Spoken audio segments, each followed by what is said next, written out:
Boko arrived at the big station and arranged his trucks.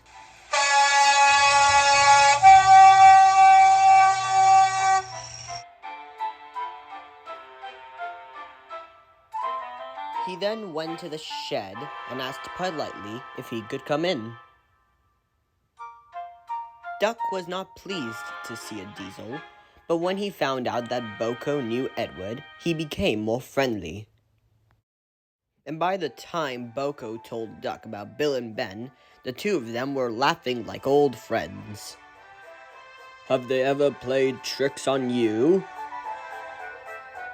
"Oh, goodness me, yes," chuckled Duck. "Edward's the only one that can keep them in order."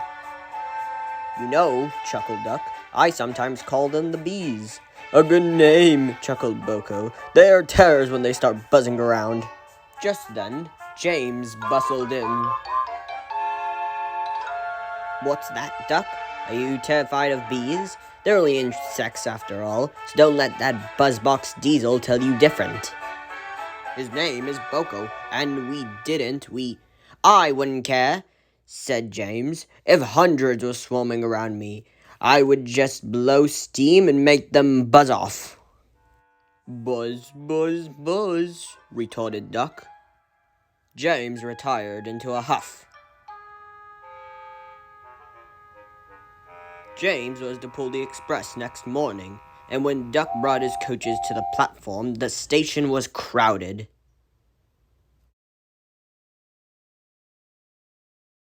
"Mind your backs, mind your backs." Two porters were taking a front trolley to the front van. Bert drove, while Frank rode behind. "Careful, Fred, careful," warned Fred, but Bert was too much into a hurry. Suddenly, an old lady appeared in front of them. Fred stopped dead. The luggage surged forward, and a white wooden box fell and opened all over.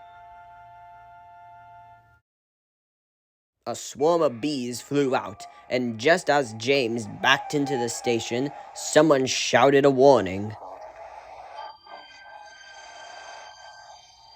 The platform cleared like magic. The bees found the station boring and cold. They buzzed around James's fireman, who was trying to couple the coaches, hoping that he would mend their hive.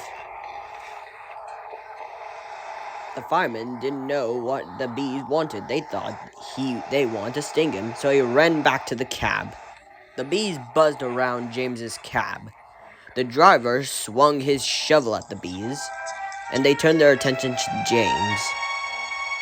They buzzed around his nice, warm, shiny boiler. Buzz off, he wished. At last, one bee settled its feet on James's hot smoke box and burned its feet. The bee thought that James had stung it on purpose.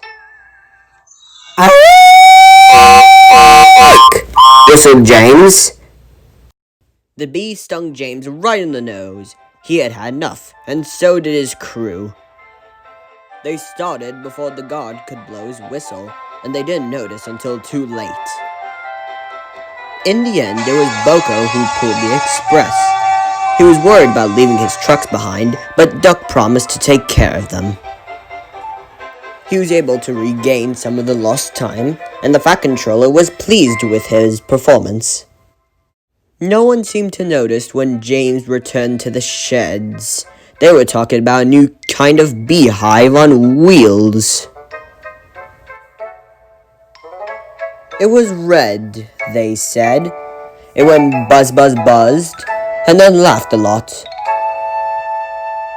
James thought that the big mainline engines were being very silly.